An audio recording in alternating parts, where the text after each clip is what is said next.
In the early hours of the morning, 180 men of the Oxford and Buckinghamshire Light Infantry Battalion of the 6th Airborne Division, known as the Red Devils, parachute into their sector of Normandy and, to the tremendous surprise of the Germans, capture Pegasus Bridge over the Caen Canal in Benoville, a strategic point for the success of the landing operations.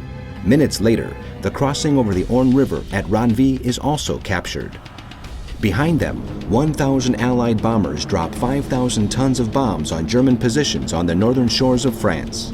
Soon afterwards, 18,000 British and American paratroopers are dropped behind the first German defensive line.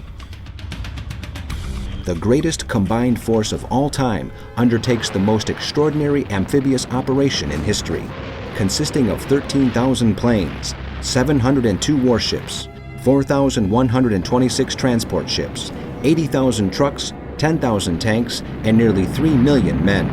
The invasion of the Normandy coast of northern France. The first Allied troops, the Americans, land at 6:30 a.m. on the Utah and Omaha beaches. An hour later, the British follow suit on Gold and Sword beaches. Shortly afterwards, the Canadians do the same on Juno Beach.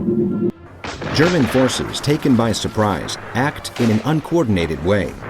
On hearing the news, Rommel, who is in Germany, immediately returns to his headquarters in France. Meanwhile, Hitler, who is sleeping at his residence in Berchtesgaden, receives the bad news hours later. He remains convinced that the landings are not the real Second Front, and orders that the invaders be driven back into the sea before midnight.